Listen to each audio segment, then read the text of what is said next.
ओम शांति। आज 22 फरवरी 2025 के साकार मधुर महावाक्य हैं मधुबन से। आज मीठे बाप दादा जी ने कहा, मीठे बच्चे, तुम्हें जो बाप सुनाते हैं वही सुनो। आसुरी बातें मत सुनो, मत बोलो। Hear no evil, see no evil.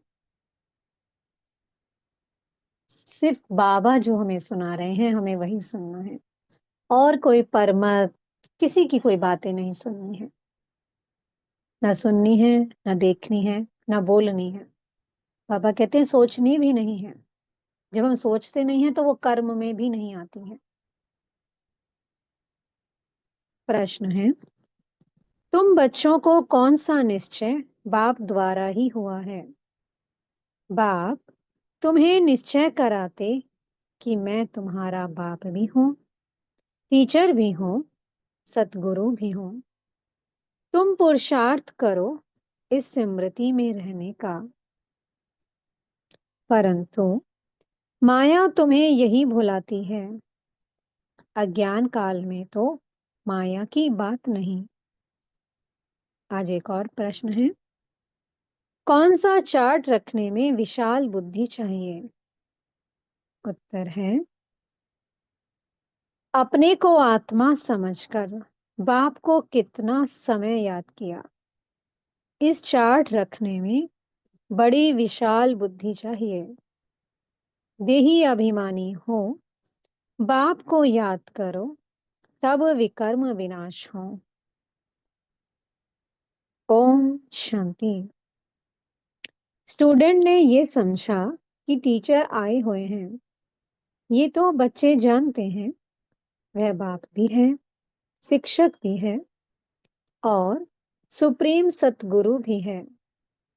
बच्चों को स्मृति में है, परंतु नंबरवार पुरुषार्थ अनुसार। कायदा कहता है, जब एक बार ज्ञान गए, कायदा कहता है जब एक बार जान गए कि टीचर है अथवा ये बाप है, गुरु है, तो फिर भूल नहीं सकते। परंतु यहाँ माया भुला देती है। अज्ञान काल में माया कभी भुलाती नहीं। बच्चा कभी भूल नहीं सकता कि ये हमारा बाप है, उनका ये ऑक्यूपेशन है। बच्चे को खुशी रहती है, हम बाप के धन का मालिक हों। भल खुद भी पढ़ते हैं, परंतु बाप की प्रॉपर्टी तो मिलती है ना। यहाँ तुम बच्चे भी पढ़ते हो और बाप की तुम्हें प्रॉपर्टी भी मिलती है। तुम राजयोग सीख रहे हो। बाप द्वारा निश्चय हो जाता है कि हम बाप का हूँ। बाप ही सदगति का रास्ता बता रहे हैं, इसलिए वह सतगुरु भी है। ये बातें भूलनी नहीं चाहिए। जो बाप सुनाते हैं वही सुनना है। ये जो बंदरों का खिलौना दिखाते हैं, hear no evil, see no evil and talk no evil, ये है मनुष्य की बात। बाप कहते हैं, आसुरी बातें मत बोलो, मत सुनो, मत देखो। Hear no evil. ये पहले बंदरों का बनाते थे, अभी तो मनुष्य का बनाते हैं। तुम्हारे पास नलिनी का बनाया हुआ है, तो तुम बाप के ग्लानि की बातें मत सुनो। बाप कहते हैं, मेरी कितनी ग्लानि करते हैं। तुमको मालूम है, श्री कृष्ण के भक्त के आगे धूप जगाते हैं तो राम के भक्त नाक बंद कर लेते हैं। एक दो की खुशबू भी अच्छी नहीं लगती, आपस में जैसे दुश्मन हो जाते हैं। अब तुम हो राम वंशी, दुनिया है सारी रावण वंशी। यहाँ धूप की तो बात नहीं है। तुम जानते हो बाप को सर्वव्यापी कहने से क्या गति हुई है। ठिक्कर भित्तर में कहने से ठिक्कर बुद्धि हो गई है। तो बेहद का बाप जो तुमको वर्षा देते हैं, उनकी कितनी ग्लानि करते हैं। ज्ञान तो कोई में है नहीं, वो ज्ञान रत्न नहीं, परंतु पत्थर हैं। अभी तुम्हें बाप को याद करना पड़े। बाप कहते हैं, मैं जो हूँ, जैसा हूँ, यथार्थ रीति मुझे कोई नहीं जानते। बच्चों में भी नंबरवार हैं। बाप को यथार्थ रीति याद करना है। वह भी इतनी छोटी बिंदी है, उनमें ये सारा पाठ भरा हुआ है। बाप को यथार्थ रीति जानकर याद करना है। अपने को आत्मा समझना है। भल हम बच्चे हैं, परंतु ऐसे नहीं कि बाप की आत्मा बड़ी और हमारी छोटी है। नहीं, भल बाप नॉलेजफुल है, परंतु आत्मा कोई बड़ी नहीं हो सकती। तो आत्मा एक छोटी सी बिंदी है।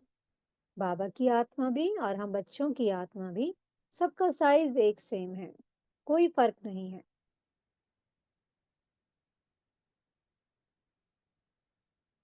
तुम्हारी आत्मा में भी नॉलेज रहती है, परंतु नंबरवार। स्कूल में भी नंबरवार पास होते हैं ना। जीरो मार्क कोई की नहीं होती, कुछ ना कुछ मार्क्स ले लेते हैं। बाप कहते हैं, मैं जो तुमको ये ज्ञान सुनाता हूँ, ये प्राय लोप हो जाता है। फिर भी चित्र है, शास्त्र भी बनाए हुए हैं। बाप तुम आत्माओं को कहते हैं, hear no evil, see no evil, and talk no evil। इस आसुरी दुनिया को क्या देखना है? इस छीछी दुनिया से आंखें बंद कर लेनी है। अब आत्मा को स्मृति आई है, ये है पुरानी दुनिया, इनसे क्या कनेक्शन रखना है। आत्मा को स्मृति आई है कि इस दुनिया को देखते भी नहीं देखना है। अपने शांति धाम और सुख धाम को याद करना है। आत्मा को ज्ञान का तीसरा नेत्र मिला है, तो ये सिमरन करना है। भक्ति मार्ग में भी सवेरे उठकर माला फेरते हैं। सवेरे का मुहूर्त अच्छा समझते हैं। ब्राह्मणों का मुहूर्त है। ब्रह्मा भोजन की भी महिमा है। ब्रह्म भोजन नहीं, ब्रह्मा भोजन। ब्रह्म तो हमारे घर का स्थान, घर का रहने का नाम है, ब्रह्म तत्व। तुमको भी ब्रह्मा कुमारी के बदले ब्रह्म कुमारी कह देते हैं, समझते नहीं हैं। ब्रह्मा के बच्चे तो ब्रह्मा कुमार कुमारियां होंगे ना। अब ब्रह्म तो तत्व है, रहने का ठिकाना है, उनकी क्या महिमा होगी। बाप बच्चों को उल्हाना देते हैं, बच्चे तुम एक तरफ तो पूजा करते हो, दूसरी तरफ फिर सबकी ग्लानि करते हो। ग्लानि करते करते तमो प्रधान बन पड़े हो। तमो प्रधान भी बनना ही है, चक्र रिपीट होगा। जब कोई बड़े आदमी आते हैं तो उनको चक्र पर जरूर समझाना है। ये चक्र 5000 वर्ष का ही है, इनके ऊपर बहुत अटेंशन देना है। रात के बाद दिन जरूर होना ही है। ये हो नहीं सकता कि रात के बाद दिन ना हो। कलयुग के बाद सतयुग जरूर आना है। ये वर्ल्ड की हिस्ट्री ज्योग्राफी रिपीट होती है। तो बाप समझाते हैं, मीठे मीठे बच्चों, अपने को आत्मा समझो। आत्मा ही सब कुछ करती है, पार्ट बजाती है। ये किसको भी पता नहीं है कि अगर हम पार्टधारी हैं तो नाटक के आदि मध्य अंत को जरूर जानना चाहिए। वर्ल्ड की हिस्ट्री ज्योग्राफी रिपीट होती है तो ड्रामा ही ठहरा ना। सेकंड बाय सेकंड वही रिपीट होगा जो पास्ट हो गया है। ये बातें और कोई समझ ना सके। कम बुद्धि वाले हमेशा नापास ही होते हैं। फिर टीचर भी क्या कर सकते हैं? टीचर को क्या कहेंगे कि कृपा व आशीर्वाद करो। ये भी पढ़ाई है। इस गीता पाठशाला में स्वयं भगवान राजयोग सिखलाते हैं। कलयुग को बदलकर सतयुग जरूर बनना है।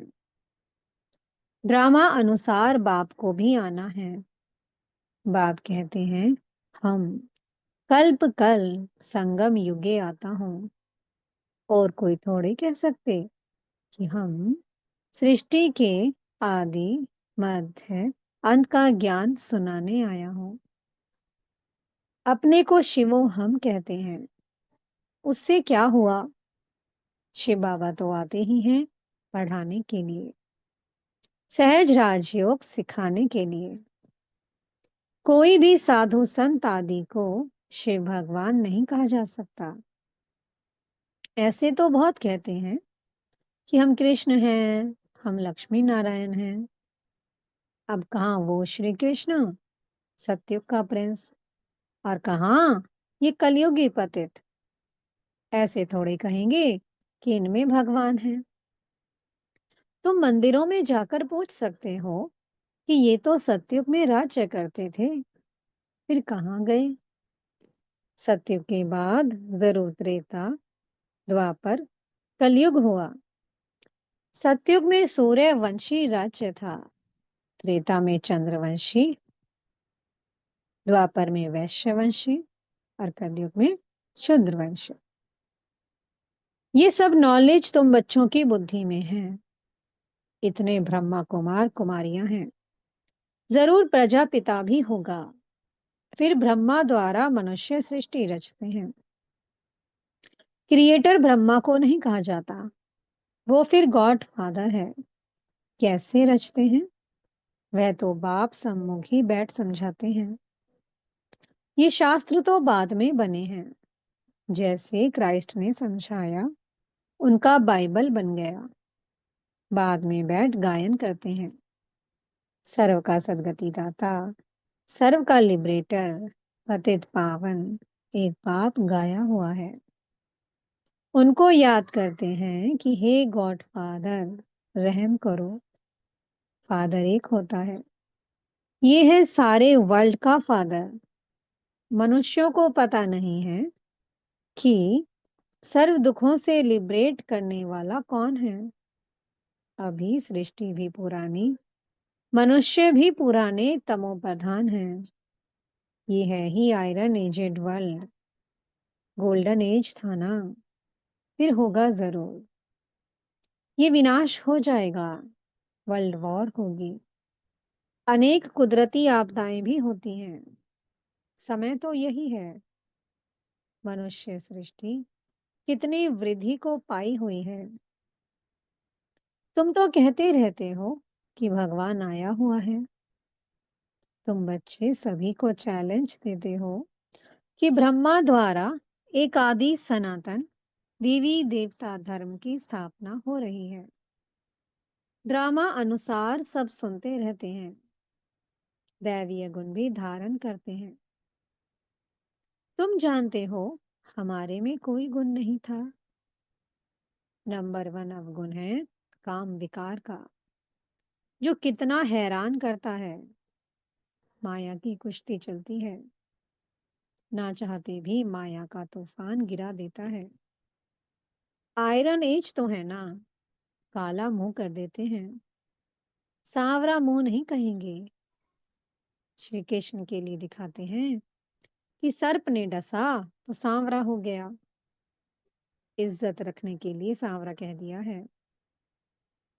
काला मुंह दिखाने से इज्जत चली जाए तो दूर देश, निराकार देश से मुसाफिर आते हैं। आयरन एजेड दुनिया काले शरीर में आकर इनको भी गोरा बनाते हैं। अब बाप कहते हैं, तुमको फिर सतो प्रधान बनना है। मुझे याद करो तो विकर्म विनाश होंगे और तुम विष्णुपुरी के मालिक बन जाएंगे। ये ज्ञान की बातें समझने की हैं। बाबा, रूप भी है तो बसंत भी है, तेजोमयी बिंदी रूप है, उनमें ज्ञान भी है, नाम रूप से न्यारा तो है नहीं, उनका रूप क्या है ये दुनिया नहीं जानती। बाप तुमको समझाते हैं, मुझे भी आत्मा कहते हैं, फिर सिर्फ सुप्रीम आत्मा, परमात्मा सो मिलकर हो जाता परमात्मा। बाबा कहते हैं तुम भी आत्मा, मैं भी आत्मा, बस मैं हूँ परम आत्मा। बाप भी है, टीचर भी है, कहते भी हैं नॉलेजफुल। वो समझते हैं नॉलेजफुल अर्थात सबके दिलों को जानने वाला है। अगर परमात्मा सर्वव्यापी है तो फिर सब नॉलेजफुल हो गए। फिर उस एक को क्यों कहते हैं? मनुष्यों की कितनी तुच्छ बुद्धि है, ज्ञान की बातों को बिल्कुल नहीं समझते। पाप ज्ञान और भक्ति का कंट्रास्ट बैठ बताते हैं। पहले है ज्ञान दिन, सतयुग त्रेता, और फिर है द्वापर कलयुग रात। ज्ञान से सद्गति होती है। ये राजयोग का ज्ञान हठयोगी समझा ना सके, ना गृहस्थी समझा सकेंगे, क्योंकि अपवित्र हैं। अब राजयोग कौन सिखलाए? जो कहते हैं माँ में कम याद करो तो विकर्म विनाश हो। निर्वर्ती मार्ग का धर्म ही अलग है, वह परवर्ती मार्ग का ज्ञान कैसे सुनाएंगे? यहाँ सब कहते हैं गॉड फादर इज ट्रुथ, बाप ही सच सुनाने वाला है। आत्मा को बाबा की स्मृति आई है, इसलिए हम बाप को याद करते हैं कि आकर सच्ची सच्ची कथा सुनाओ, नर से नारायण बनने की। ये तुमको सत्य नारायण की कथा सुनाता हूं ना। आगे तुम झूठी कथाएं सुनते थे, अभी तुम सच्ची सुनते हो। झूठी कथाएं सुनते सुनते कोई नारायण तो बन नहीं सकता, फिर वह सत्यनारायण की कथा कैसे हो सकती है? मनुष्य किसको नर से नारायण बना ना सके, बाप ही आकर स्वर्ग का मालिक बनाते हैं। बाप आते भी भारत में हैं, परंतु कब आते हैं ये समझते नहीं है। शिव शंकर को मिलाकर कहानियां बना दी हैं। शिव पुराण भी है, गीता कहते हैं श्री कृष्ण की। फिर तो शिव पुराण बड़ा हो गया ना। वास्तव में नॉलेज तो गीता में है। भगवान उवाच मन मना भव। ये अक्षर गीता के सिवाय दूसरे कोई शास्त्रों में हो नहीं सकते। गाया भी जाता है सर्वशास्त्रमयी शिरोमणि गीता, श्रेष्ठ मत है ही भगवान की। पहले पहले ये बताना चाहिए कि हम कहते हैं थोड़े वर्ष के अंदर नई श्रेष्ठाचारी दुनिया स्थापन हो जाएगी। अभी है भ्रष्टाचारी दुनिया। श्रेष्ठाचारी दुनिया में कितने थोड़े मनुष्य होंगे, अभी तो कितने ढेर मनुष्य हैं। उसके लिए विनाश सामने खड़ा है। बाप राजयोग सिखला रहे हैं। वर्षा बाप से मिलता है, मांगते भी बाप से हैं। कोई को धन जास्ती होगा, बच्चा होगा, कहेंगे भगवान ने दिया, तो भगवान एक हुआ ना। फिर सब में भगवान कैसे हो सकता है? अब आत्माओं को बाप कहते हैं मुझे याद करो। आत्मा कहती है हमको परमात्मा ने ज्ञान दिया है, जो फिर हम भाइयों को देते हैं। अपने को आत्मा समझकर बाप को कितना समय याद किया। इस चार्ट रखने में बड़ी विशाल बुद्धि चाहिए। देही अभिमानी हो, बाप को याद करना पड़े, तब विकर्म विनाश हो। नॉलेज तो बड़ी सहज है, बाकी आत्मा समझ, बाप को याद करते अपनी उन्नति करनी है। ये चार्ट कोई विरले रखते हैं। देही अभिमानी हो, बाप की याद में रहने से कभी किसको दुख नहीं देंगे। बाप आते ही हैं सुख देने, तो बच्चों को भी सबको सुख देना है, कभी किसको दुख नहीं देना है। बाप की याद से सब भूत भागेंगे, बड़ी गुप्त मेहनत है। अच्छा, मीठे मीठे सी कीलतें बच्चों प्रति माता पिता बाप दादा का याद प्यार और गुड मॉर्निंग। रूहानी बाप की रूहानी बच्चों को नमस्ते। हम रूहानी बच्चों की मीठे रूहानी बाप दादा जी को बहुत बहुत याद प्यार, गुड मॉर्निंग और नमस्ते। धारणा के लिए मुख्य सार है। पहला पॉइंट, इस आसुरी छीछी दुनिया से अपनी आंखें बंद कर लेनी है। ये पुरानी दुनिया है, इससे कोई कनेक्शन नहीं रखना है, इसे देखते हुए भी नहीं देखना है। दूसरा पॉइंट है, इस बेहद ड्रामा में हम पार्टधारी हैं। ये सेकंड बाय सेकंड रिपीट होता रहता है। जो पास्ट हुआ वो फिर रिपीट होगा। ये स्मृति में रख, हर बात में पास होना है, विशाल बुद्धि बनना है। मीठे सतगुरु जी वरदान दे रहे हैं। रियलिटी द्वारा रॉयल्टी का प्रत्यक्ष रूप दिखाने वाले साक्षात्कार मूर्त भव। अभी ऐसा समय आएगा जब जब हर आत्मा प्रत्यक्ष रूप में अपनी रियलिटी द्वारा रॉयल्टी का साक्षात्कार कराएगी। प्रत्यक्षता के समय माला के मनके का नंबर और भविष्य राज्य का स्वरूप दोनों ही प्रत्यक्ष होंगे। अभी जो रेस करते करते थोड़ा सा रीस की धूल का पर्दा चमकते हुए हीरों को छिपा देता है, अंत में ये पर्दा हट जाएगा। फिर छिपे हुए हीरे अपने प्रत्यक्ष संपन्न स्वरूप में आएंगे। रॉयल फैमिली अभी से अपनी रॉयल्टी दिखाएगी, अर्थात अपने भविष्य पद को स्पष्ट करेगी। इसलिए रियलिटी द्वारा रॉयल्टी का साक्षात्कार कराओ। स्लोगन है, किसी भी विधि से व्यर्थ को समाप्त कर समर्थ को इमर्ज करो। अव्यक्त इशारे हैं।